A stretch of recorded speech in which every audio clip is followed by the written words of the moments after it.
Hasharotlar orasida tirik o'simlik to'qimalari bilan oziqlanuvchi turlari ko'plab uchraydi.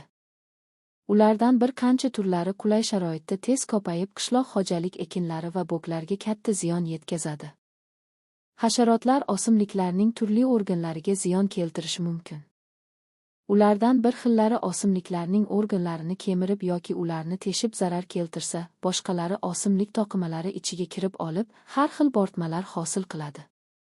Hasharotlar ishlab chiqaradigan sekretlar ta'sirida paydo bo'ladigan bunday bo'rtmalar o'simliklarning ildizi, mevasi, bargi va boshqa organlarida uchratish mumkin. Hasharotlar ta'sirida o'simliklar boshqa kasalliklarga chidamsiz bo'lib qoladi, ularning hosildorligi kamayib ketadi va ko'pincha qurib qoladi. Hasharotlarni vaqti bilan tez ko'payib ketishi qishloq xo'jaligi ekinlari uchun ayniqsa katta xavf tug'diradi.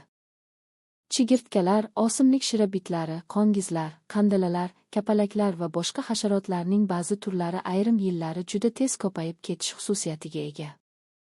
Hasharotlarning bunday ko'payishiga odatda odamlarning o'zlari ham sababchi bo'ladi. Bir xil ekinni har yili bir maydonga muntazam ekilaverishi o'sha o'simlik bilan oziqlanadigan hasharotlarning tez ko'payishi uchun qulay sharoit tug'diradi. Zaharli moddalar muttasil qo'llanilganida zararkunandalar bilan birga ularning kushandalari bo'lgan yirtqich hasharotlar va qushlar ham qirilib ketadi. Zararkunandalarning zahar ta'siriga chidamliligi esa asta-sekin oshib boradi. Oqibatda zararkunandalarning tez ko'payib ketishiga hech narsa to'sqinlik qilolmaydi. Hasharotlar orasida oziq-ovqat mahsulotlari, moyna va jun kiyim-kechaklarga ziyon keltiruvchi turlari ham ko'p uchraydi. Bularga misol qilib kuya kapalaklari qurtlarini, ombor uzun tumshuq qo'ngizlari va boshqa bir qancha hasharotlarni ko'rsatish mumkin. Ma'lumotlarga qaraganda, har yili don ekinlarning zararkunanda hasharotlar dastidan dunyo miqyosida 83 ming tonnadan ortig'i yo'qotiladi. Bu miqdordagi galla bilan 400 million odamni yil davomida oziq-ovqat bilan ta'minlash mumkin bo'ladi.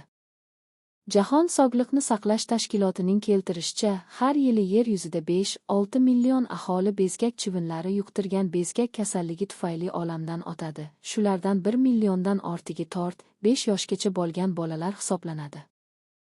Hasharotlar qadimdan insonlarning dehqonchilik ishlariga sherik bo'lib, yetishtirilayotgan mahsulotlarni kamayib, sifatini buzilib ketishiga sabab bo'layotgan jonivorlardir. Undan tashqari, respublikamizda bozor iqtisodi talablari asosida xo'jalik yuritishga o'tish, ishbilarmonlikka keng yo'l ochilganligi, savdo-sotiq ishlarining kuchayishi, chet ellardan ko'plab turli-tuman mahsulotlar, urug'lar, ko'chatlar, gullar, don mahsulotlari, mevalar, sabzavotlar bilan birgalikda respublikamizda bo'lmagan, biroq boshqa davlatlarda tarqalgan xavfli zararkunanda hasharotlar ham kirib kelmoqda. Shu sababli zararkunanda hasharotlarga samarali qarshi kurash olib borish tadbirlari qatoriga chet ellardan kirib kelishi mumkin bo'lgan xavfli hasharotlarni kirib kelishini oldini olish, karantin xizmati ishlarini tobora kuchaytirishdek muhim bo'lgan chora-tadbirlar olib borilmoqda. Yuqorida ta'kidlanganidek, ayrim zararkunandalar boshqa joydan tasodifan kelib qolishi, yangi sharoitda ularning kushandalari bo'lmaganligi sababli juda tez ko'payib ketishi mumkin. Bunga Shimoliy Amerikadan Yevropa va Osiyoga kelib qolgan Kolorado qo'ngizini, Yevropadan Shimoliy Amerikaga borib qolgan tengsiz ipak qurti va makkajo'xori tunlamini misol qilib ko'rsatish mumkin. Qishloq xo'jalik ekinlarining xavfli zararkunandalari qatoriga Osiyo chigirtkasi, to'qay chigirtkasi, turkman chigirtkasini, yarim qattiq qanotlilardan zararli hasva, qandalasi, teng qanotlilardan har xil o'simlik bitlari, qattiq qanotlilardan Kolorado qo'ngizi va barxor qo'ngizlar, bir qancha tunlam kapalaklari qurtlarini, go'za tunlami, olma muvahori, karadrina ko'rsatish mumkin.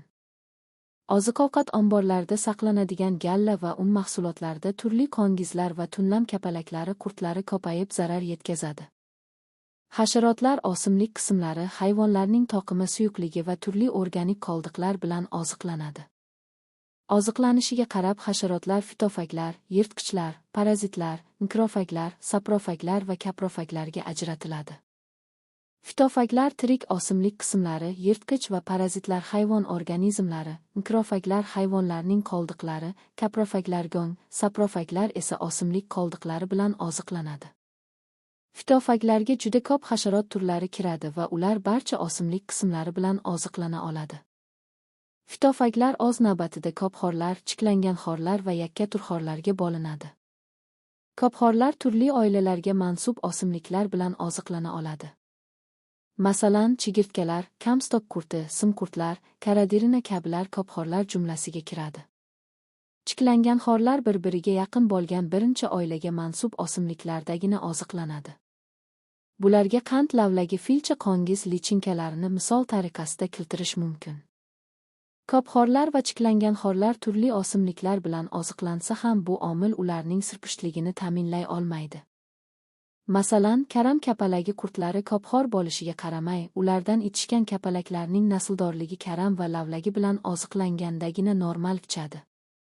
Yakka turxorlar bir xil tur o'simliklar bilan oziqlanadi. Bu guruhga mansub hasharot turlari kamchilikni tashkil etadi. Udamori qurti va tok ildizi zararkunandasi Phylloxera yakka turxorlarga misol bo'ladi. Ko'pchilik hasharotlar o'simliklarning deyarli hamma organlari bilan oziqlanganligi sababli ularni shikastlaydi va nihoyat nobud qiladi. Ba'zi tur hasharotlar o'simlikning ma'lum organlari bilan oziqlanadi. Hasharotlar o'simlik qismlarini uzib, ichki toqimasini kemirib va nihoyat o'simlik shirasini sorib oziqlanadi. Hasharotlar bargni uzib oziqlanganda barg bandi va yogon tomirlarni qoldirib, etini yeb tugatadi. Qisman uzib oziqlanishda hasharotlar o'simlik organlarining ma'lum qismlarini kemiradi. Bunda hasharot barg plastinkasini ilmachik qilib, karam tunlami qurti oziqlanadi. Zararkunanda barg etini qirtishlab oziqlanganda plastinka qarama-qarshi tomonning postini butun qoldiradi. Karam kuyasining katta yoshdagi qurtlari, zuluqqongiz lichinkalari. Hasharotlar bargni chotir qilib oziqlanganda barg plastinkasida kichkina chuqurchalar hosil bo'ladi. Barg burgachalardan karam bargining chotirlanishi. Sorib oziqlanuvchi hasharotlar shikastlagan barglarda nuqtasimon oqish, sariq qoramtir, kulrang, yakka-yakka yoki toda va ba'zan chaplashib ketgan doglar ko'rinib turadi. Bunday ko'rinishdagi zararlanish doglanish deyiladi. Zararlanish natijasida o'simlik qismlari gadir-budurlansa yoki qayrilib ketsa buni deformatsiya deyiladi. Trips go'za bargida, zararli xas va bug'doy bargida vabda qandalasibda yoki go'za bargida oziqlangandan so'ng shunday doglar hosil bo'ladi.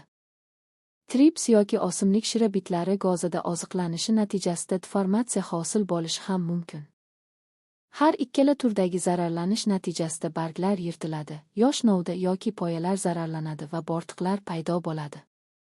Ko'pgina tur hasharotlarning o'simlikni sorish vaqtida chiqargan so'laklari toqimaga ta'sir etib, sorilgan joy atrofida bo'rtmalar, gallar yuzaga keladi. Hasharotlar o'simliklarga tuxum qo'yish yo'li bilan ham zarar keltiradi. Masalan, saratonlar shunday hasharotlardan hisoblanadi. Ular yozda go'za va boshqa o'simliklarning poyasi ichiga tuxumlarini o'rnashtiradi. Natijada poyaning tuxum qo'yilgan qismi o'simlikning yuqori tomonini ko'tarolmay sinib tushadi. Ayrim soruvchi hasharotlar o'z chiqindilari bilan ham o'simlik qismlarini zararlaydi. Masalan, nok shirinchasining qiyomsimon chiqindilari asal shudring barglarni ifloslantirib, o'simlikning normal nafas olishiga to'sqinlik qiladi. O'simlik va ularning mahsulotlarini hasharotlardan tashqari kana, nematoda, mollyuska, sichqon, kalamush va boshqalar ham zararlaydi. Zararkunandalarning tarqalishi birinchi navbatda o'simlik va iqlim sharoitlariga bog'liq. Yakkaxor va qisman chiklangan xor hasharotlar faqatgina ular oziqlanadigan o'simlik bo'lgandagina tarqala oladi. Harorat, temperatura va namlik noqulay bo'lganda ham hasharotlar yetarli tarqalmaydi. Kam tur hasharotlar keng tarqalgan bo'ladi. Bunday zararkunanda hasharotlarga karam kuyasini ko'rsatish mumkin. Hasharotlar ko'pincha ma'lum iqlim sharoitiga moslashgan bo'ladi. Jumladan, olma qonli shira biti O'rta Osiyoda, Kavkazda va Qrimda tarqalgan bo'lib, shimoliy hududlarda uchramaydi. Qator zararkunanda hasharotlar urug' va ko'chat materiallari bilan birga keng tarqalib ketishi mumkin.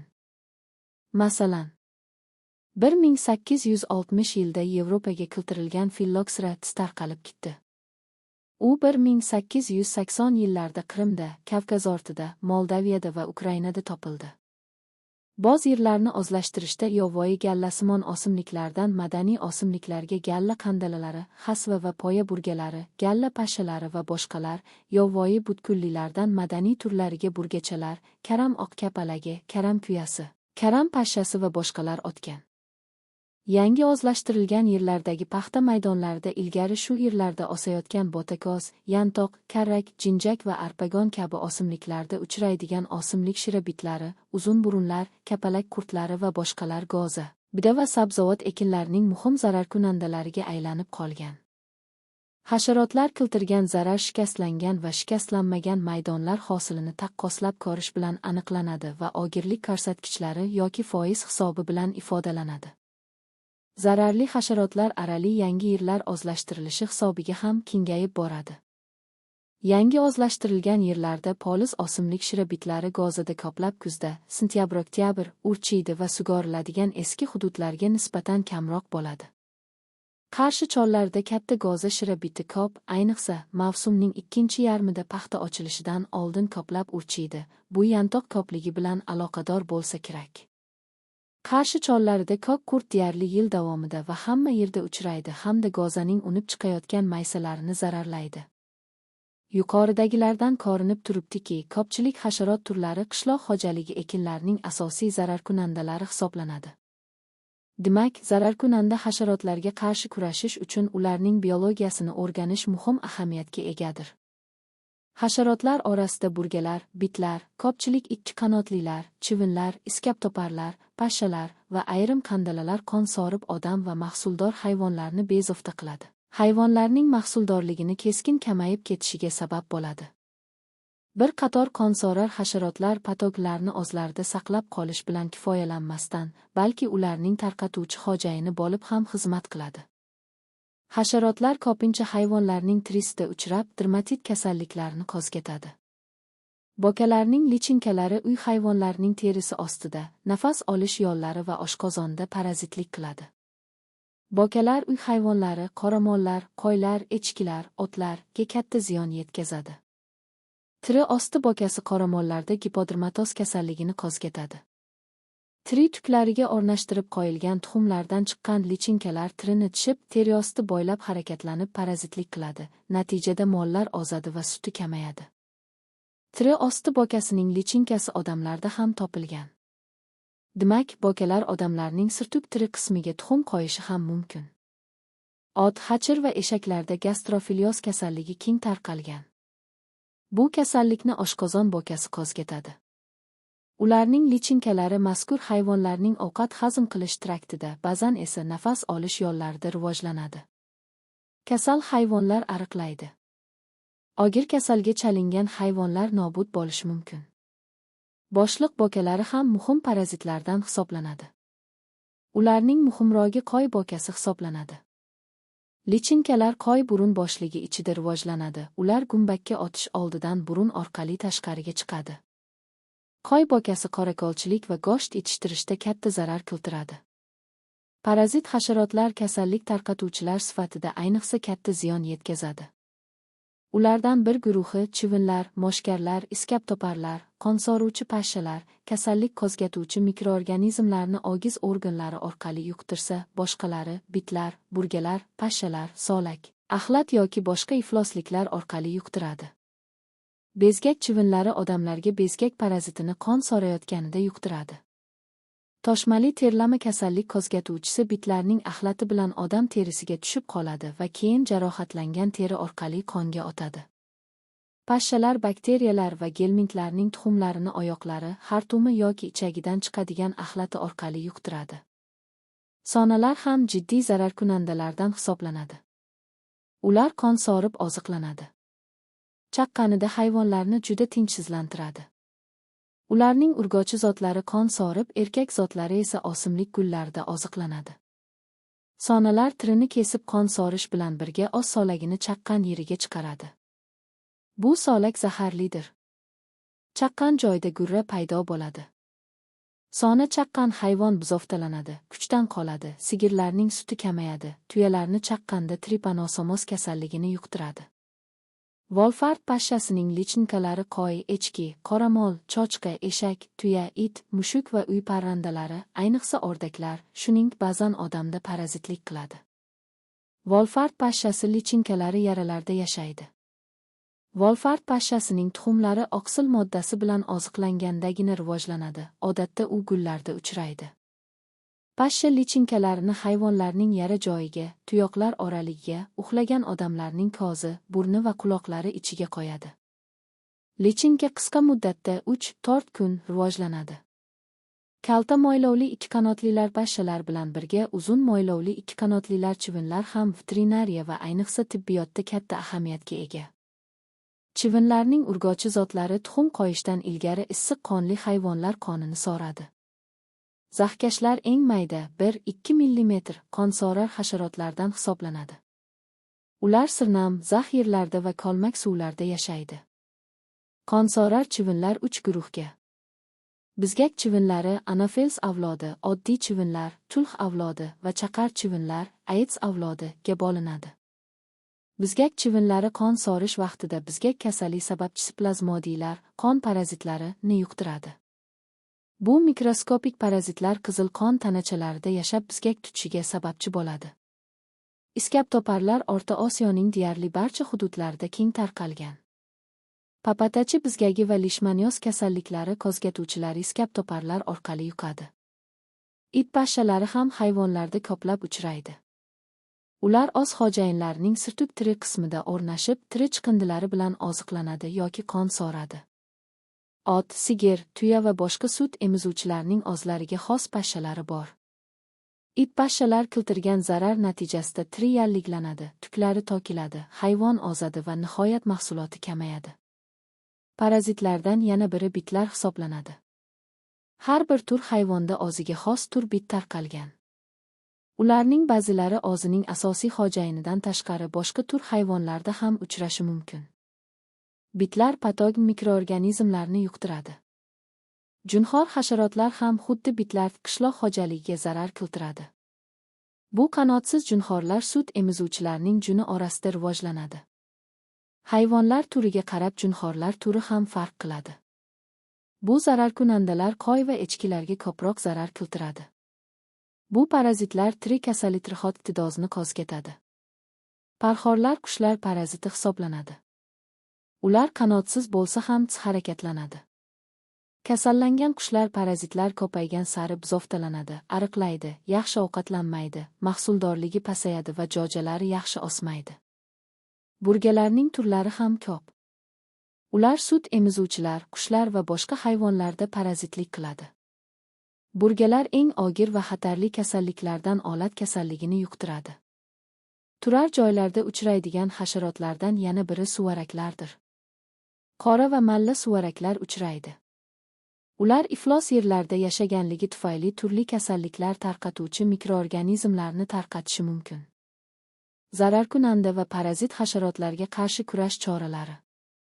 Hasharotlarga qarshi kurash choralari ularning biologiyasini o'rganish asosida olib boriladi. Masalan, bezgak chivinlarining rivojlanishi, tarqalishi va qishlash joyini yaxshi o'rganish orqali ularga qarshi muvaffaqiyatli kurashish imkonini berdi. O'simlik zararkunandalariga qarshi turli yo'llar bilan kurashiladi. Birinchi guruh tadbirlari zararkunandalarning oldini olishga, ikkinchi guruh tadbirlari esa oldirib yo'qotib yuborishga, agar ular paydo bo'lganda, qaratilgan. Zararkunandalar vegetatsiya davrida o'simliklarga va tayyor mahsulotlarga ham zarar keltiradi. Shunga ko'ra ularga qarshi kurashda o'simlik vegetatsiyasining turli davrlarida va turli sharoitda kurash olib borish lozim. Zararkunandalarga qarshi olib boriladigan tadbirlar va ularni qo'llash ma'lum usullar asosida o'tkaziladi. Har xil zararkunanda hasharotlarga qarshi kurash tashkiliy xo'jalik, profilaktik va agrotexnik, fizik-mexanik, kimyoviy va biologik usullar asosida olib boriladi. Bulardan tashqari karantin metodi ham bor. Bu metod xavfli zararkunandalarning chetdan kelib qolishiga va ularning tarqalgan hududlari kengaymasligiga qaratilgan. Zararkunandalarga qarshi foydalaniladigan har qaysi usulning o'ziga xos ustunlik va kamchilik tomonlari mavjud. Shu sababli har qaysi usuldan alohida foydalanish ko'pincha kutilgan natijani berishi qiyin.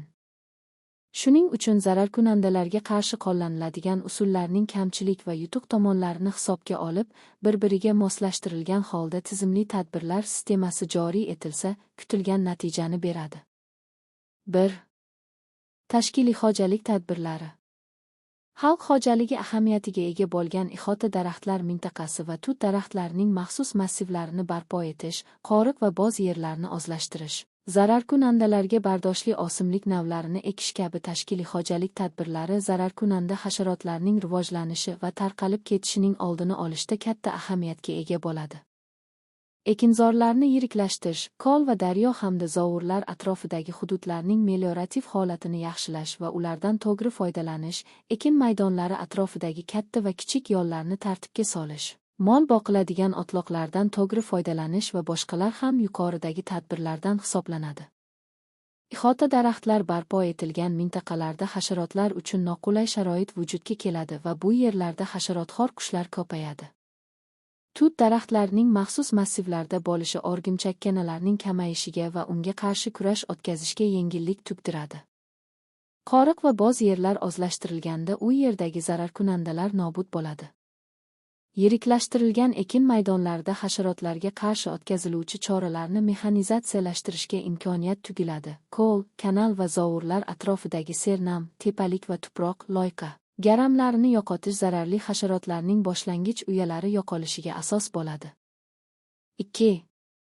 Profilaktika va agrotexnika tadbirlari zararkunanda hasharotlarning tarqalishi va tez ko'payishiga imkon bermaydigan chora-tadbirlarni o'z ichiga oladi. Buning uchun dala va bog'larni zararkunandalar oziqlanishi, rivojlanishi va qishlab qolishi mumkin bo'lgan begona o'tlar, o'simlik qoldiqlaridan tozalash, ekinlarni yuqori agrotexnika tadbirlari asosida parvarish qilish, almashlab ekishni joriy etish va zararkunandalarga chidamli bo'lgan o'simlik navlarini o'stirish kabi bir qancha ishlarni amalga oshirish zarur.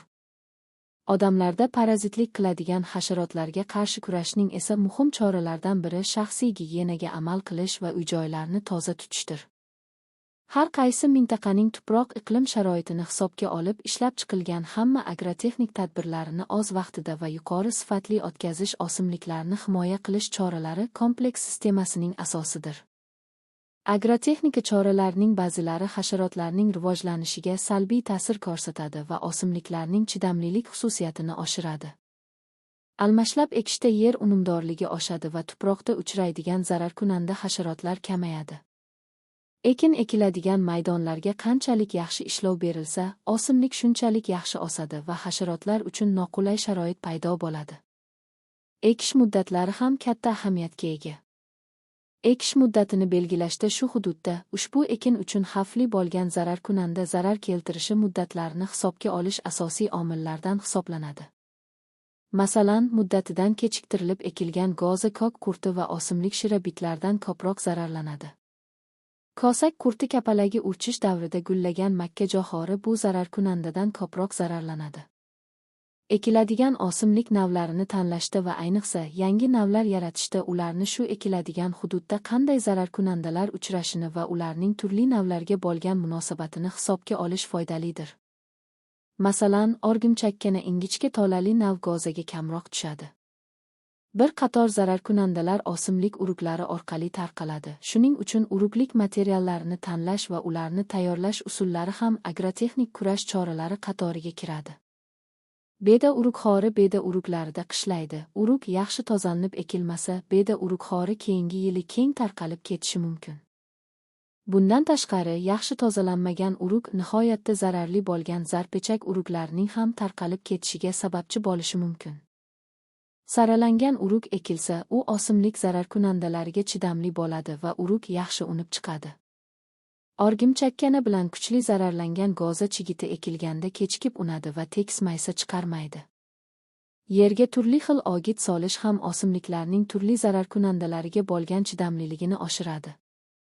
Fosforli o'git bilan oziqlangan beda mo'riqurtga qarshi ancha chidamli bo'ladi. Mineral o'gitlar tuproqda tuz eritmalari konsentratsiyasini oshiradi. Natijada tuproqdagi ba'zi hasharotlar, jumladan simqurtlarning tana namligi pasayib, ular nobud bo'ladi. Begona o'tlarga qarshi kurash zararkunandalarga qarshi kurashdagi muhim omillardan biri hisoblanadi. Dala, yo'l va ariq bo'ylaridagi begona o'tlarning qaysi sistematik guruhdan ekanligini aniqlash va ularda shu dala ekinlari uchun qanday zararli hasharotlar rivojlanishi mumkin ekanini bilish juda muhimdir. Natijada ularga qarshi kurashish ham dalada, ham uning yon atroflarida bir vaqtda o'tkazilishiga imkoniyat tugiladi. Shu maqsadda yagana va o'toq vaqtida chiqindi ko'chatlarni darhol ular solib qurib qolmasdan daladan chiqarib tashlash, yo'qotish tavsiya etiladi. Gerbitsidlar ishlatilganda bu preparatlar zararkunanda hasharotlarga qanday va qaysi vaqtda ta'sir etishini bilish maqsadga muvofiqdir. Ekinlarni sug'orish vaqti va normalari zararkunandalarning rivojlanishiga salbiy yoki ijobiy ta'sir etishi mumkin. Qishki yahob berish tuproqda va osiylik qoldiqlarida qishlab qolgan zararkunandalarni ko'plab halok qiladi. Bedapoyalarda bedaning orib olinishi bilanoq sug'orish yaxshi natija beradi. Hosilni oz vaqtida, qisqa muddatda nobud qilmasdan yigib terib olish ham hasharotlar zararini kamaytiradi hamda tarqalib ketishini cheklantiradi. 3. Mexanik tadbirlar. O'simlik zararkunandalariga qarshi mexanik tadbirlar sifatida ularning to'planishiga, turib qolishiga, harakatlanishiga yoki o'simliklarni zararlanishiga qarshi oldini olish vositalaridan foydalaniladi. Undan tashqari o'simliklar qoldigi hamda hasharotlar uyasini yo'qotish, o'simliklar tanasini eski postlogidan tozalash va boshqa mexanik tadbirlar ham kiradi. Zararkunanda hasharotlardan tengsiz ipak qurti, halqali ipak qurti va karam kapalagi tuxumlarini yoki qurtlik davrida, zararkunanda qo'ngizlar esa imago, voyaga yetgan davrida yigib olib yo'qotiladi. Top-top bo'lib yashaydigan chigirtkalarning qanotsiz davrini ekin ekilmagan bo'sh maydonlar tomoniga burib yuborish uchun ko'chma devorlar qo'llaniladi. Ular yo'lida chuqurligi, eni va uzunligi 70 santimetrli tutqich cho'xlar qaziladi. Ana shuday cho'xlarga chigirtkalar tushib to'planadi.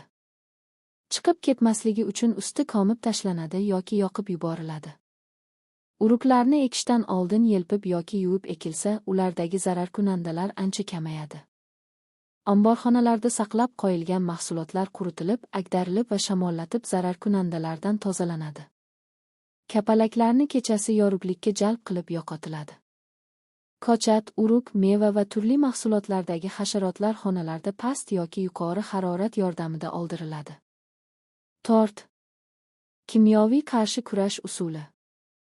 Hozirgi vaqtda qishloq xo'jaligi ekinlari zararkunandalariga qarshi kurashda asosan kimyoviy preparatlar qo'llanilib, bunday kimyoviy vositalar zararkunandalarga qarshi kurashda yuqori samara bersa-da, lekin bir qancha kamchiliklardan ham xoli emas. Jumladan, kimyoviy preparatlar qo'llanilganda atrof muhit kuchli zararli moddalar bilan zararlanishi, ayniqsa odamlar va issiqqonli hayvonlar uchun bunday toksik moddalar kuchli salbiy asoratlar qoldirishi, ekin maydonlaridagi foydali hasharotlar, ekin zararkunandalarining tabiiy kushandalari, o'simliklarni changlatuvchi hasharotlar ko'plab qirilib ketishiga sabab bo'ladi. Bulardan tashqari kimyoviy preparatlarni surunkali qo'llash ko'pchilik zararkunandalarni bunday preparatlarga moslashib qolishiga va preparat miqdorini zararkunandalariga qarshi yanada oshirishni taqozo qiladi. Bu esa o'simliklarni himoya qilishdagi sarf xarajatlarni ko'paytiribgina qolmay, atrof muhit zararkunandalarini yanada kuchaytiradi. Masalan, 300 ga yaqin turdagi qishloq xo'jalik ekinlarining zararkunandalari xlororganik preparatlarga, 200 ga yaqin zararkunandalar fosforganik preparatlarga va hatto 50-60 ga yaqin turdagi zararkunandalar yaqinda sintez qilingan piretron preparatlarga chidamlilik paydo qilishi natijasida bu preparatlar samarasiz bo'lib qolmoqda. V.A. Zaxarchenko, V. Martinenko 1994 ma'lumotlariga ko'ra yil sayin kimyoviy preparatlarni zararli organizmlarga qarshi qo'llash ortib bormoqda. Masalan, 1980 yili zararli organizmlarga qarshi preparatlar 11 milliard 600 million dollarni tashkil qilgan bo'lsa, bu ko'rsatkich 1990 yilga kelib 26 milliard 400 million dollarga to'g'ri kelgan. Kimyoviy kurash usullari maxsus kimyoviy moddalar, asosan zararkunandalar uchun zaharli bo'lgan moddalar, preparatlardan foydalanishga asoslanilgan. Zararkunanda hasharotlar zaharli kimyoviy moddalarini insektitsidlar yordamida qirib tashlanadi. Ko'pchilik kimyoviy preparatlar odam va chorva mollari uchun zararli ta'sir etadi. Bundan tashqari ular ishlatilganda zararkunanda hasharotlar bilan birga foydali hasharotlar ham ko'plab qirilib ketadi. Shuning uchun ham zaharli moddalar hamma ehtiyot choralari hisobga olingan holda cheklangan miqdorda va faqat zarurat tugilgandagina qo'llaniladi. Hozirgi vaqtda butun dunyoda 1000 ga yaqin kimyoviy moddalar o'simliklarni himoya qilishda ishlatiladi va ana shu birikmalar asosida bir necha minglab har xil insektitsidlar ishlab chiqarilgan. Insektitsidlar ta'sir etuvchi moddasiga ko'ra 1,6 million tonnadan oshib ketadi. Keyingi vaqtda kimyoviy vositalar XLMDH mamlakatlarida 700 ga yaqindir. Kimyoviy tarkibi bo'yicha insektitsidlar xlororganik, fosfororganik, sun'iy piretroidlarga va halqalarga bo'linadi. Zararkunandalarga qarshi qo'llaniladigan kimyoviy moddalar va qo'shilmalar ta'sir etish xususiyatiga qarab ichdan ta'sir etuvchi zaharlar, kontakt zaharlar, to'qnashganda ta'sir qiluvchi va fumigantlar, nafas olish yo'llari orqali ta'sir etuvchi ga bo'linadi. Ichki zaharlar qabul qilingan oziq bilan organizmga kirib zaharlaydi. Ular ogiz apparati kemiruvchi tipda tuzilgan hasharotlarga va sichqon kalamushlarga qarshi qo'llaniladi. Bunday preparatlarga boraks va buralar kiradi. Boraks suvaraklarga qarshi yaxshi natija beradi. Merkaptofos va boshqa fosfororganik preparatlar ham shu tipdagi zaharlarga yaqindir. Ular so'ruvchi ogiz apparatli hasharotlar va o'rgimchakkanalar tomonidan o'simlik shiralari bilan birga qabul qilinganda ichki zaharlar kabi ta'sir etadi. Bunday zaharlar intoksikantlar deb ataladi. Kontakt ta'sirli zaharlar asosan so'ruvchi hasharotlar va o'simlikxo'r kanalarga qarshi ishlatiladi. Ular zararkunandalarning tashqi qoplagichini kuydiradi va shikastlaydi yoki asta-sekin tana ichiga kirib borib, hasharotning to'qimalariga ta'sir qiladi, nafas olish teshikchalarini berkitib qo'yadi. Natijada zararkunanda zaharlanib halok bo'ladi. Fumigantlar zararkunandalarning yon-atrofidagi havoni zaharlovchi va shu orqali nafas olish organlariga ta'sir etuvchi zaharli kimyoviy preparatlardir. Zararkunandalarni zaharlashga mo'ljallangan kimyoviy preparatlar o'simliklar uchun zararsiz bo'lishi kerak. Bunday zaharlarni noto'g'ri qo'llaganda o'simlik yaproqlari va boshqa qismlari kuyadi yoki undagi fiziologik jarayonlar izdan chiqadi. Zaharli preparatlarning o'simliklarga salbiy ta'siri 2-3 hafta davomida ma'lum bo'ladi.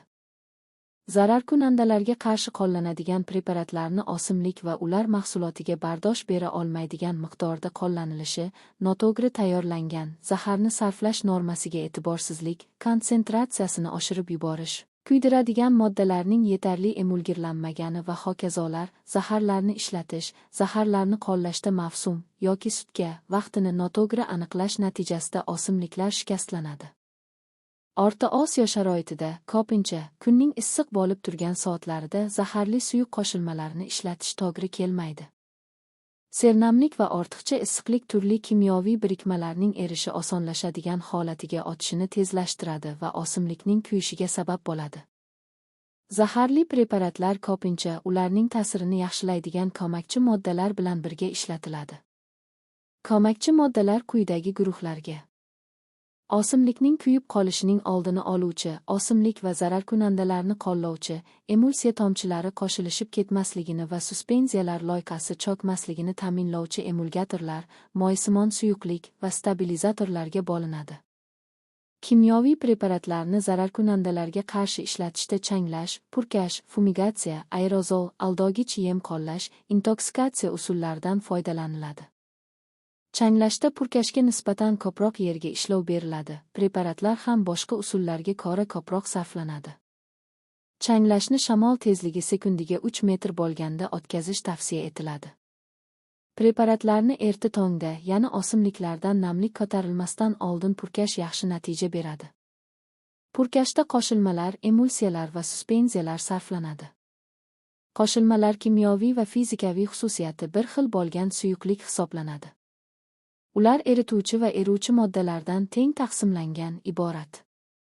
Suspenziyalar odatda suvda, suyuqlikda, loyqalangan holda tayyorlangan qattiq parchalar holida qo'llanadigan suyuqlikdir, ular tinib tagiga cho'kadi.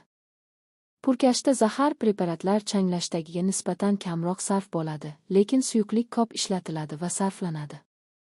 Fumigatsiya havoga buk yoki gaz holatdagi zahar aralashtirish. Hasharot zaharlangan havodan nafas olib halok bo'ladi. Fumigatsiya yopiq tuproqda, havo o'tkazmaydigan palatkalarda, brezent ostida va boshqa joylarda o'tkaziladi. Fumigantlar qattiq, suyuq va kukunsimon bo'lishi mumkin. Aerozollar chang va suyuqlik tomchilarining atmosferada tozon holida bo'lishi yoki tutun va tuman holatidagi zaharlar. Sun'iy tuman va tutun hosil qilish uchun texnikaviy geksaxloran, shuningdek, polixlorpinen va boshqalar ishlatiladi. Erituvchilar sifatida turli mineral moylardan foydalaniladi. Aerozollar turli xil zararkunandalarga qarshi qo'llaniladi. Aldog'ich yemlar zahar aralashtirilgan yoki zahar singdirilgan moddalar zararkunanda hasharot va sichqon kalamush ko'plab uchraydigan joylarga sochiladi. Kunjara, otgongi, qipiq, bug'doy, arpa, makkajo'xori donlari va o'simliklarning sershirali yangi uzilgan qismlaridan aldog'ich yem sifatida foydalaniladi. Har qaysi zararkunandaga qarshi ma'lum turdagi aldog'ich yem qo'llaniladi. Zararkunandalarga qarshi ishlatiladigan begona o'tlarni yo'qotish uchun qo'llaniladigan va o'simlik, masalan, go'za, barglarni tokishga mo'ljallangan kimyoviy preparatlar pestitsidlar deb ataladi. Ular qaysi guruh obyektlarga nisbatan mo'ljallanganiga qarab, insektitsidlar, hasharotlarga qarshi, fungitsidlar va bakteritsidlar, o'simlik kasalligi qo'zg'atuvchi patogenlarga qarshi, zootsidlar, umurtqali hayvonlarga qarshi, nematodsidlar, nematodlarga qarshi, ovidsidlar, hasharot va kana tuxumlariga qarshi, akaritsidlar, kanalarga qarshi, limatsidlar, shiliq qurtlarga qarshi, gerbitsidlar, begona o'tlarga qarshi, aboritsidlar, buta va daraxtlarga qarshi, defoliantlar, o'simlik bargini tokuvchi deskantlar, o'simliklarni quritishga mo'ljallangan preparatlar deb nomlanadi. Pestitsidlar kimyoviy tarkibiga qarab qator guruhlarga bo'linadi. Bular orasida fosfororganik, xlororganik, margumush, ftor, mis, simob, oltin gugurt, o'simliklar asosida tayyorlangan zaharlar, mineral moylar, karbonatlar va boshqalar bor. Shulardan so'nggi yillarda sintetik xlororganik va fosfororganik preparatlar, geksaxloran, metafos, xlorofos va boshqalar ko'proq tarqalgan. Keyingi yillarda zararkunandalarga qarshi zaharli preparatlardan tashqari boshqacha ta'sir etadigan kimyoviy preparatlar qo'llana boshlandi. Ular repellentlar deb atalib, qo'rqitish, cho'chitish ta'sirotiga ega va zararkunandalarning o'simlikka o'tishining oldini olish uchun qo'llanadi. Attraktantlar deb nomlanadigan turi hasharotlarni o'ziga jalb qiladi, hatto ular uzoqlardan yetib keladi va natijada zararkunandalar nobud bo'ladi. Ko'pchilik zararkunandalar pestitsidlarga barqarorlik hosil qilganligi tufayli agrobiotsenozlar fitosanitariya holati va qishloq xo'jalik mahsulotlarini yetishtirish iqtisodiyotiga ham salbiy ta'sir ko'rsatmoqda. Bu esa noan'anaviy guruhlar, yangi moddalar birikmalari hisobiga kimyoviy kurash vositalari narxini osib borishini talab qiladi. Metalt 1980. Ammo yangi pestitsidlar chidamlilik, barqarorlik tufayli amaliyotda qo'llanishdan oldinroq ham o'z samaradorligini yo'qotishi mumkin. So'nggi ma'lumotlarga qaraganda, Grorxion Mullan 1983 yer yuzida 428 turdagi bog'imoyoqlilar turli guruh pestitsidlariga barqarorlik hosil qilgan bo'lib, shulardan 260 tasi qishloq xo'jalik ekinlari zararkunandalari hisoblanadi. Bularning hammasi o'simliklarni himoya qilish mutaxassislarida biologik himoyaga nisbatan keskin qiziqish uyg'otib, bundan aniqlanuvchi omillar tariqasida qishloq xo'jalik ekinlari zararkunandalari miqdorini chegaralamaydigan yirtqichlar, parazit yoki kasallik qo'zg'atuvchilarni alohida qayd qilish o'rinlidir. 4. Biologik qarshi kurash usuli.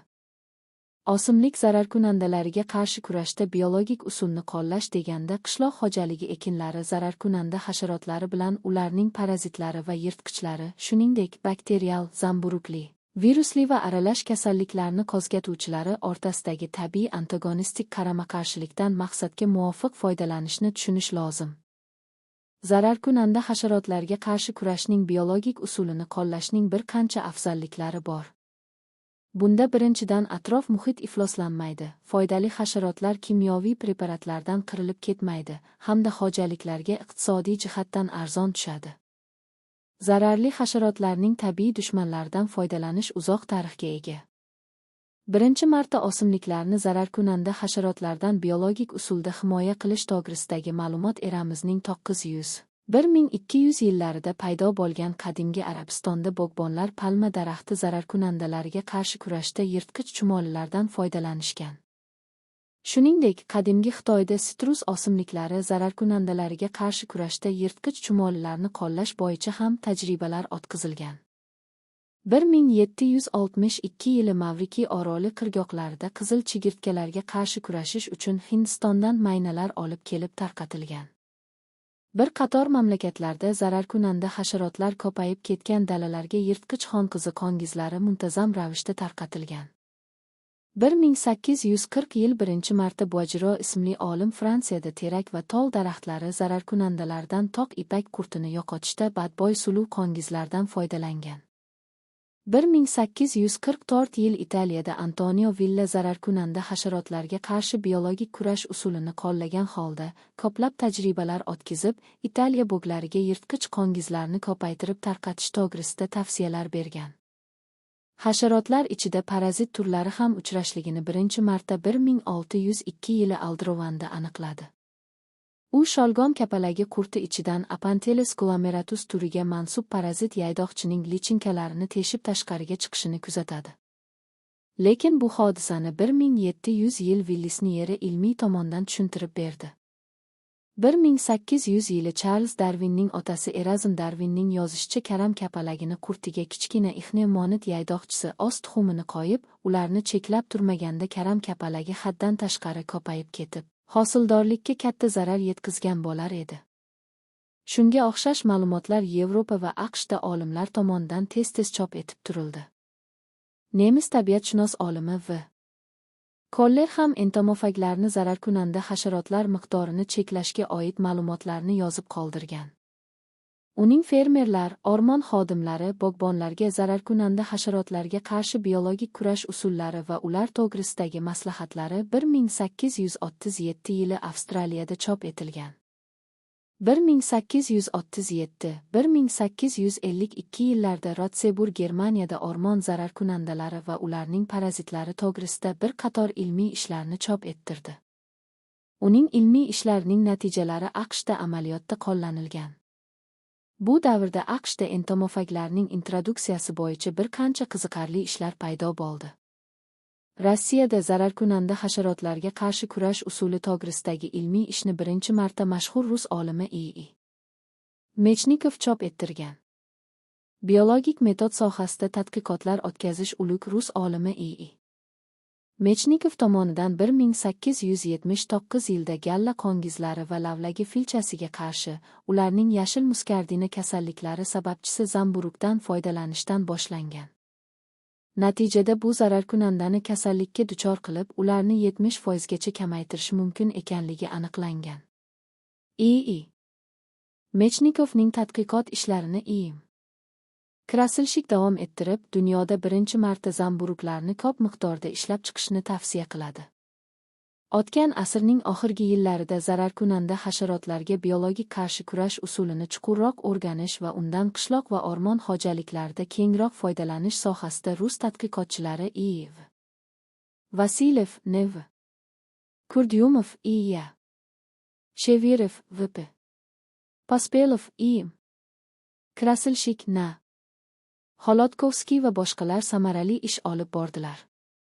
Ular entomofaglar bilan zararkunandalar orasidagi munosabatlarni o'rgangan va bunday munosabatlar biologik kurash metodining asosi ekanligiga ko'proq e'tibor berganlar.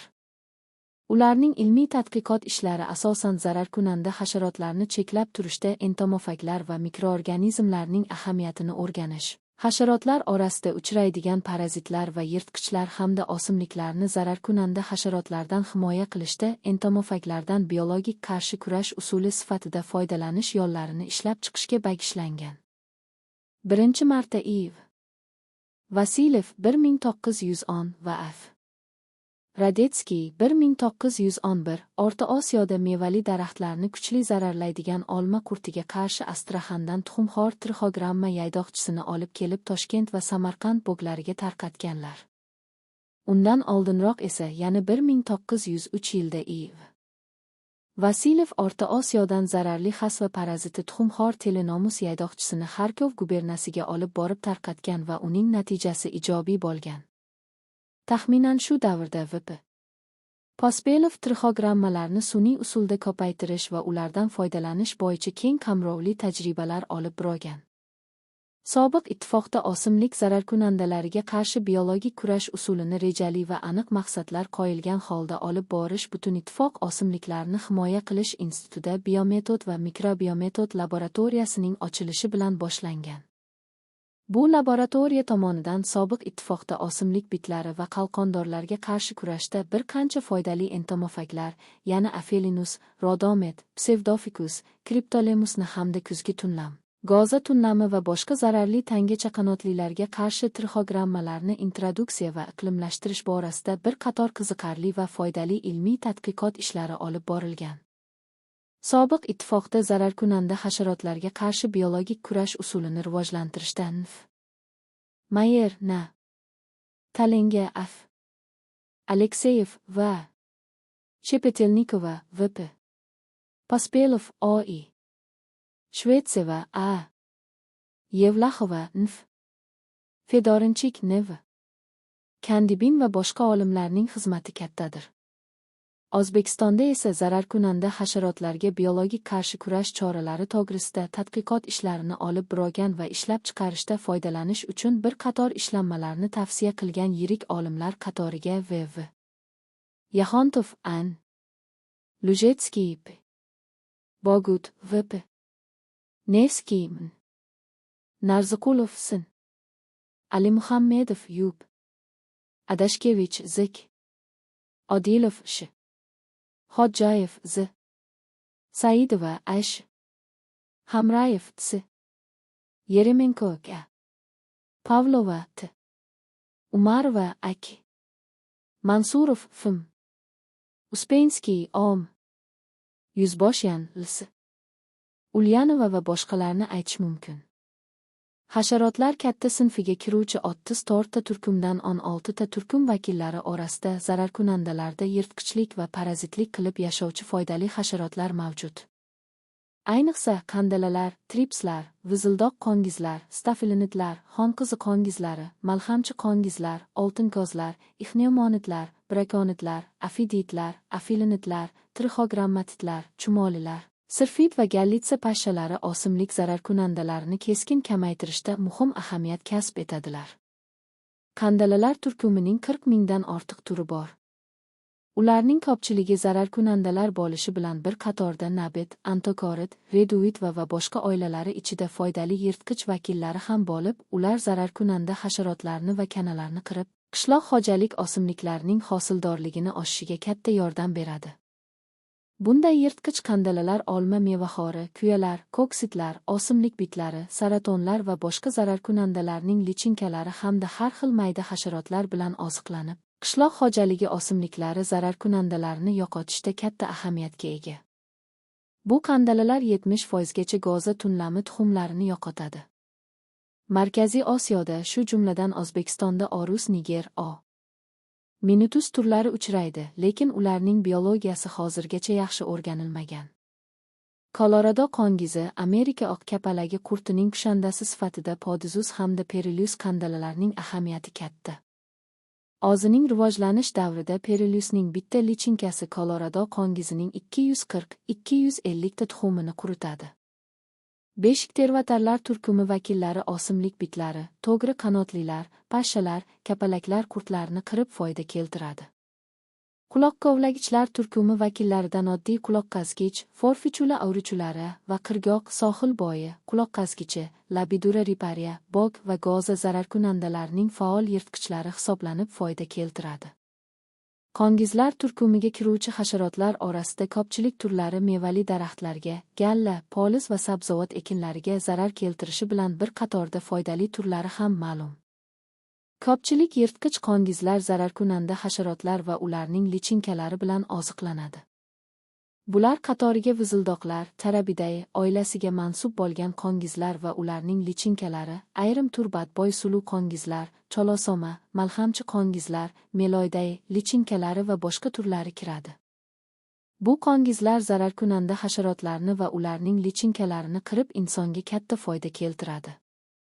Torqanotlilar turkumidan, ayniqsa oltinkozlar va gemerobitlar oilalarining vakillari madaniy landshaftlarda, bog' va o'rmonlarda uchrab, katta amaliy ahamiyatga ega. Masalan, 7 nuqtali oltinkoz lichinkasi to'liq rivojlanish 7-10 kun davrida o'simlik bitlarining 350 tagacha voyaga yetgan va 650 tagacha lichinkalarni yo'qotadi.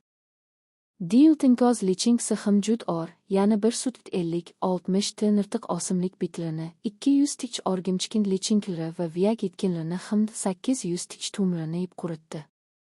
Oltinkoz lichinkalari o'simlik bitlari va o'rgimchkinlarni tashqari 70 ga yaqin tur bog'imyoqlilar vakillari bilan ziqlandi. Parda qanotlilar turkumiga kiruvchi qazuvchi arilar, sphechidae, taxlama qanotli arilar, vespidae va skolya arilari, stolidae oilalari vakillari zararkunanda hasharotlardan tunlam kapalaklari qurtlarini, pashsha, sona, bargxo'r qongizlar lichinkalari va gumbaklarini, shoxli va plastinka mo'ylovli qongizlar lichinkalarini qirib foyda keltiradi. Yaydoqchilardan afidiylar, Aphididae oilasining vakillari ham o'simlik bitlarining asosiy kushandalaridan hisoblanadi. Aphidius testachips urg'ochisi tuxumlarini o'simlik bitlari ichiga qo'yadi.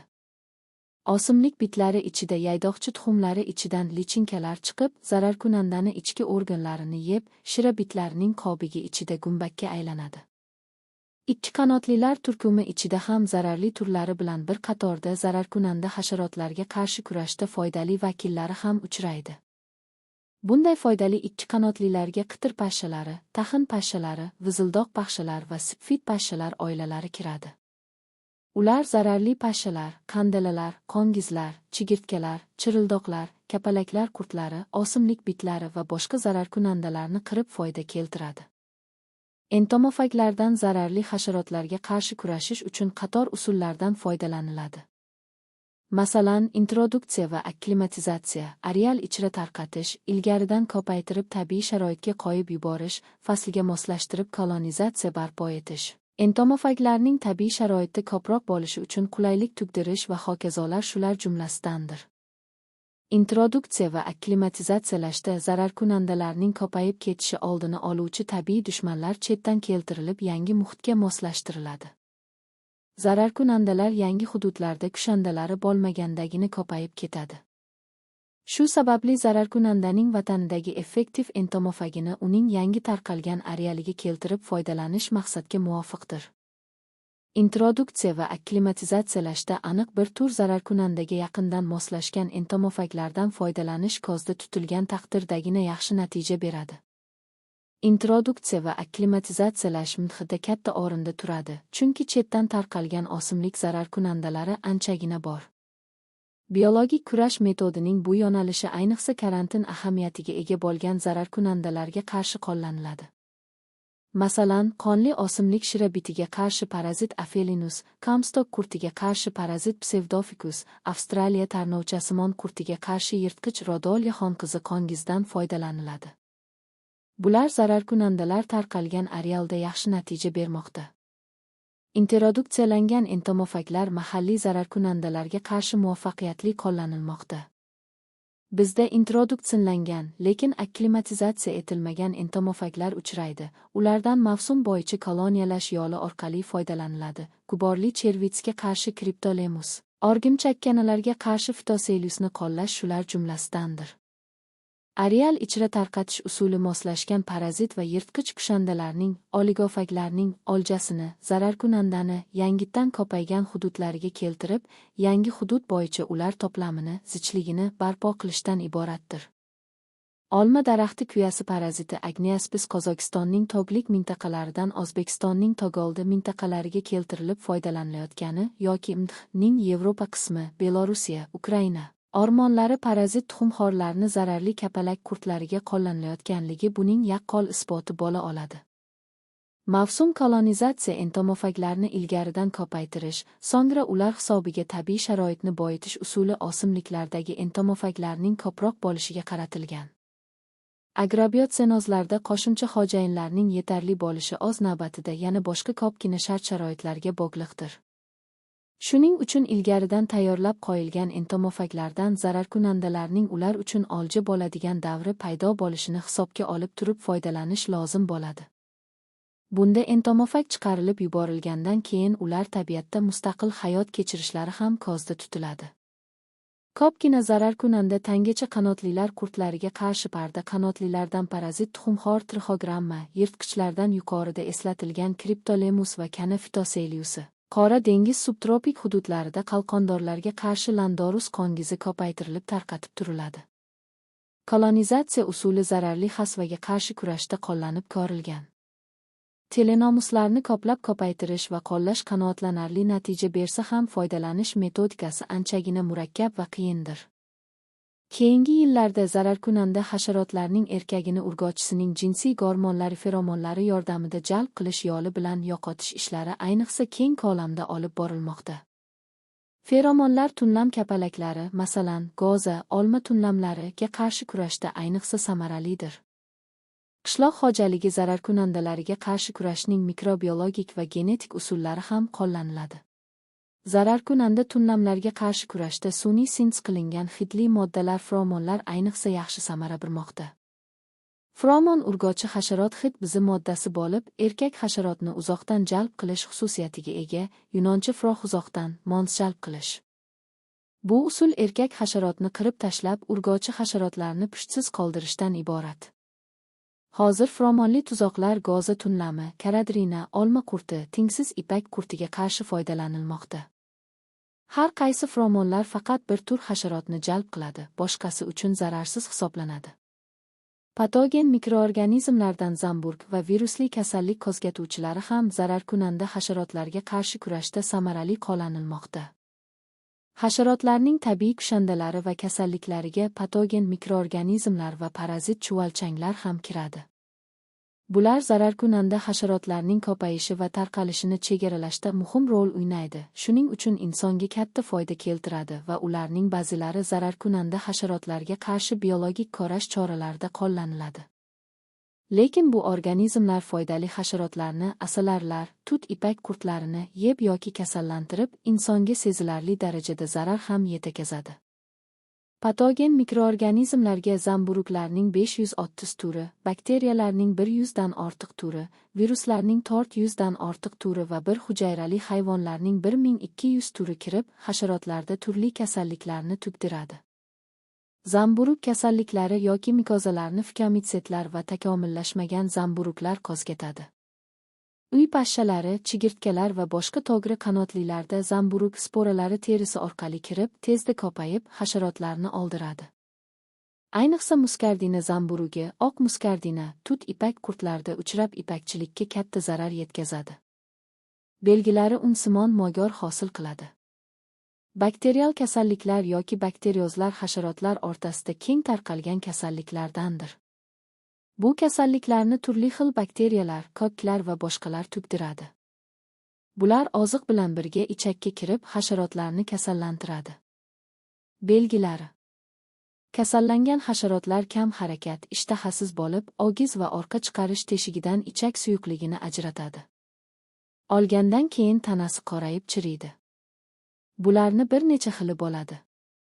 Agarda bakteriya ichakda yoki uning osimtalarida bo'lsa, dizenteriya tipidagi infeksiya, agar tana boshligidan gemolimfaga o'tib bakteriya ko'paysa, septitsemiya tipidagi infeksiya deyiladi.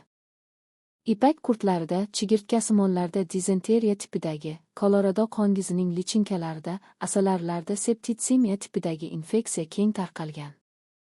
Virusli kasalliklar ham hasharotlar orasida keng tarqalgan bo'lib, mikroorganizmlardan farqi, sun'iy muhitda yashay olmaydi, faqat tirik hujayralarda, kristal struktura shaklida yashaydigan va rivojlanadigan parazitlardir. Bularga tut ipak qurtlarida sariq kasallik tug'diruvchi, keng tanilgan, yaltiroq kristal tanacha, poliyetlar virusi misol bo'ladi. Bu viruslar boshqa kapalaklar turlarida, arakashlarda va boshqa hasharotlarda ham uchrashi aniqlangan. Kasallanish tuxum orqali hamda ovqat bilan ichak va gavda boshligi orqali bo'lishi mumkin. Bir hujayrali hayvonlardan mikrosporidiyalar tipi vakillari nozemalar hasharotlarda, jumladan asalari va tut ipak qurtlarda nozema va pebrina kasalliklarini tug'diradi. Asalari nozematozi o'rta ichak epiteliyasida parazitlik qilib, ovqat hazm qilish jarayonini buzadi va hasharotni oldiradi. ba'zan butun oilalarni nobud qilib, asalarichilikka katta zarar yetkazadi. Tut ipak qurti pebrinasi hasharotning hamma rivojlanish davrlarida toqimalarni jarohatlab, ularni nobud qiladi.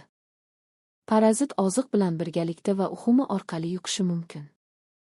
Natijada ipakchilikka katta zarar yetkazadi. Mikrosporidiya kasalliklari boshqa tur hasharotlarda ham uchraydi. Parazit chuvalchanglar ham turlicha bo'ladi. Ba'zi bir chuvalchanglar hasharotlarda uzoq muddatda yoki doimiy, statsionar parazitlik qiladi. Ba'zilari esa hasharotlarda vaqtincha yashab, keyingi rivojlanishi uchun boshqa umurtqali hayvonlarga, hatto odamga ham o'tadi. Bunda hasharotlar oraliq xo'jayin bo'lib hisoblanadi. Statsionar parazit chuvalchanglarga togarak chuvalchanglar tipining nematodalar sinfi vakillari kiradi va ular hasharotlarning ichaklarida va gavda bo'shliqlarida parazitlik qilib, kasalliklar tug'diradi. Quyida ayrim bakterial, virusli va zamburugli preparatlar to'g'risida ma'lumotlar keltiriladi. Entobakterin sobiq Butunittifoq o'simliklarni himoya qilish instituti tomonidan Bacillus thuringiensis bakteriyasi sporalari asosida ishlab chiqarilgan. 1 gram preparatda 30 milliard sporalar va shuncha oksil durrachalar, endotoksin bor. Hasharot organizmiga ham sporalar va oksil durrachalar ta'sir etadi. Hasharot zararlanadi va toksikoz ro'y beradi. Preparat hasharot organizmiga oziq bilan birga kiradi. Agarda hazm qilingan oksilda endotoksin miqdori ko'p bo'lsa, hasharot tezda, 1 sutkada halok bo'ladi. Endotoksin normasi hasharot uchun yetarli bo'lmasa, u palajlanadi, oziqlanishdan qoladi. Endotoksin ta'sirida hasharot organizmining zararlanishi natijasida ichak mikroflorasi ham aktivlashadi va patogenlik qiladi. Ichakdagi mikrofloraning turlicha bo'lishi hasharotning entobakteringa turlicha chidamligiga sababchi bo'ladi. Shuning uchun preparat normalarini hasharot turiga qarab belgilash maqsadga muvofiqdir. Entobakteringa hasharotlardan 50-60 tur, sertuk kuyalar, chipor kuyalar, odimchilar, oq kapalak qurtlari nisbatan eng chidamsiz hisoblanadi. Tunlamlar qurtlari esa ancha chidamliroq bo'ladi. Entobakterinni o'simlikka har qanday o'sish davrida ishlatish mumkin. Bu preparat odam, o'simlik, issiqqonli hayvonlar va foydali hasharotlarga zararsizdir. Suvda eritib, suspenziya tayyorlab sepish yaxshiroq natija beradi. Entobakterinning o'zini yoki turli zararli ximikatlar bilan birga ishlatish ham mumkin. Sabzavot ekinlariga purkash uchun 1 gektarga 1 preparat, mayda tomchi qilib sepilganda 1-2 suspenziya sarflanadi. Bog' va xiyobonlarda 1 gektarga 2-5 kilogramm preparat ishlatiladi. Konsentratsiyasi 5. Entobakterin ishlatish oldidan bir oz suvda aralashtiriladi. Uning tagiga chokib qolmasligi uchun aralashtirilib turiladi. Tayyorlangan suspenziya darhol ishlatiladi. Entobakterin preparatidagi sporalar issiq suvda tez oladi, shu sababli sovuq suv ishlatishga to'g'ri keladi. Purkash qurtlar aktiv oziqlanish davrida, yaxshisi ularning kichik yoshligida o'tkazilgani ma'qul. Zararkunandaning har qaysi bo'ginida bir marta ishlov berish kifoya qiladi. Agarda ishlov o'tkazilgandan so'ng 1-2 kun ichida temperatura tubdan pasayib ketsa yoki yomg'ir yo'qsa, ishlov berishni takrorlash lozim. Ishlov o'tkaziladigan kuni issiqlik qanchalik yuqori bo'lsa, preparat sarflanish normasini shunchalik ozaytirish mumkin. Dendrobacillin bakterial preparat bo'lib, Sibir ipakchi kapalagi, Dendrolimus sibirichus qurtidan ajratilgan bakteriya varianti B. Thuringiensis asosida Irkutsk davlat universiteti tomonidan ishlab chiqilgan. Preparat zararkunanda Sibir ipakchisi qurtlariga mo'ljallangan. Bu preparat zararkunanda to'plangan yerlarda bakteriya bilan zararlanish hosil qilishga mo'ljallangan edi. Lekin hozirgi vaqtda dendrobacillin oziqni zararlantirish orqali zararkunandani halok qilishga qaratilgan preparat sifatida foydalaniladi. Ko'pgina zararkunandalar, shu jumladan qaragay bujur parvonasi va odimchisi, karam kuyasi va oq kapalari hamda bir qator bog' zararkunandalari qurtlari dendrobacillindan zararlanadi. Dendrobacillin O'rta Osiyo respublikalarida go'za tunlamlariga qarshi muvaffaqiyatli ravishda sinab ko'rilmoqda. Uni insektitsidlar bilan qo'shib ishlatilganda zararkunandalarning 85 ga qadari nobud bo'ladi. Boverin preparati kulrang kukundan iborat. Boverinni turli insektitsidlarning oz miqdori bilan qo'shib ishlatish tavsiya qilinadi. Boverin Kolorado qongizi, olma qurti va boshqa bir qancha tur zararkunandalarga qarshi ishlatiladi. Bovarin biopreparati odam va hayvonlar uchun zararsiz. O'simlik karantini. O'simlik karantini mamlakatimizda uchramaydigan, lekin xorijiy mamlakatlardan o'tib qolishi ehtimoli bo'lgan o'simlik zararkunandalari va kasalliklari sababchilari hamda xavfli begona otlarni va shuningdek, mamlakat ichidagi ayrim hududlarda tarqalganlari yo'lini to'sishga qaratilgan tadbirlar sistemasidan iboratdir. Zararkunandalarning chet mamlakatlardan kelib qolmasligi ehtiyotiga mo'ljallangan tadbirlar xorijiy karantin va mamlakat ichida biror hududda uchraydigan zararkunandaning tarqalib ketmasligiga qaratilgan bo'lsa, ichki karantin deyiladi. Mdxga go'za pushti rang qurti, kartoshka kuyasi, sitrus kuyasi, makkajo'xori pushti rang qurti, o'rta dengiz meva pashshasi va yana bir necha tur zararkunandalarning o'tib qolmasligi ehtiyotini ko'rish xorijiy o'simliklar karantin tadbirlariga kiradi. Xayri guldoshlar kuyasi, loviya donxori, kamstok qurti, tok filokseriyasi, qonli shirabiti va yana bir necha tur zararkunandalar ichki karantin ahamiyatiga ega bo'lgan zararkunandalar qatoriga kiradi. O'zbekistonda tarqalishi jihatidan chegaralangan, ularga qarshi jiddiy choralar ko'rilayotgan va ichki karantin ahamiyatiga ega bo'lgan zararkunandalar qatoriga kamstok qurti, Kaliforniya qalqondori, gulxayri kuyasi va boshqalar kiradi. Bu muhim davlat ahamiyatiga ega bo'lgan tadbirlarni o'z vaqtida va izchillik bilan o'tkazishni boshqarish alohida karantin inspeksiyasi tomonidan olib boriladi. Trixogramma, brakon, oltin ko'z, enkarziya singari samarali entomokarifaglar hamda afidofaglarni ommaviy ko'paytirish va zararkunandalar, ko'sak qurti, o'simlik bitlari, o'rgimchakkana, oqqanot ga qarshi kurashda respublikamizda 900 dan ortiq biolaboratoriya va biofabrikalar tashkil qilingan. Har yili respublikamizda ekin zararkunandalariga qarshi biologik usul bilan 14-15 ming ga ekin maydonlari ishlanib, yetishtirilgan hosil saqlab qolinadi. Bu sohani rivojlantirishda 70 yillardan boshlab olim va mutaxassislarimiz A.K. Davletchina X. Mirzaliyeva Yub. Adashkevich Sin. Ali Muhammedov Bronstein Ash. Hamrayev Zik. Odilov va boshqalar O'zbekistonda biologik himoyani rivojlantirishda o'zlarining munosib hissalarini qo'shdilar. Zararkunandalarga qarshi kurashning ikkinchi usuli laboratoriya sharoitida mahalliy yirtqich va parazit hasharotlarni sun'iy ko'paytirish va dalaga chiqarib tarqatishdan iborat. Bu maqsadda O'rta Osiyo o'simliklarini himoya qilish, Respublika sabzavot va poliz ekinlari ilmiy tekshirish institutlarida hamda bir qancha viloyat, tuman va xo'jaliklarda biologik laboratoriyalar ishlab turibdi. Laboratoriyalarda trixogramma, brakon yaydoqchilari ko'p miqdorda ko'paytirilmoqda va ekin maydonlariga tarqatilmoqda. Keyingi yillarda tillako'z va xon qizi qongizini laboratoriyalarda sun'iy ko'paytirish ustida ham tadqiqot ishlari olib borilmoqda. Biologik kurashning uchinchi, eng muhim usuli foydali hasharotlar sonining tabiiy ravishda ortishi uchun qulay sharoit yaratishdan iborat. Bu maqsadda kimyoviy zaharli preparatlarni qo'llashni keskinchiklash, o'ttalali almashlab ekishni joriy etish, foydali hayvonlarni jalb qilish va himoya qilish orqali erishiladi. Bu usul tabiatda mavjud bo'lgan ekologik munosabatlarni saqlab qolishga qaratilgan. Shuni alohida e'tirof etish kerakki, hozirgi davrda respublikamizda go'za, galla va boshqa qishloq xo'jalik ekinlarini zararkunandalar, kasalliklar hamda begona otlardan himoya qilishga katta e'tibor berilmoqda. Agrotexnik va boshqa tadbirlar yordamida entomofaglarning urchishi uchun qulayliklar yaratish mumkin. Masalan, choy o'simligini butash issiqsevar yirtqich qongiz Hiperasris uchun qulay va uning oljasi hisoblangan choy bo'lishchasiga esa noqulay sharoit yaratiladi. Ko'plab entomofaglar o'rmon va buta o'simliklari oraligida qishlaydi.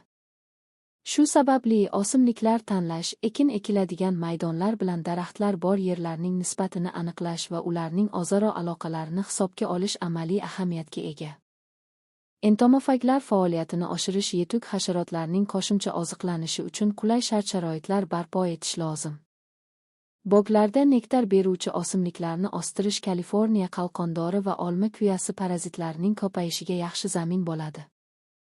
Karam o'sayotgan dala yaqinida butkulli o'simliklarning bo'lishi karam kuyasi va oq kapalaklar parazitlari miqdorining ko'p bo'lishiga sababchi bo'ladi.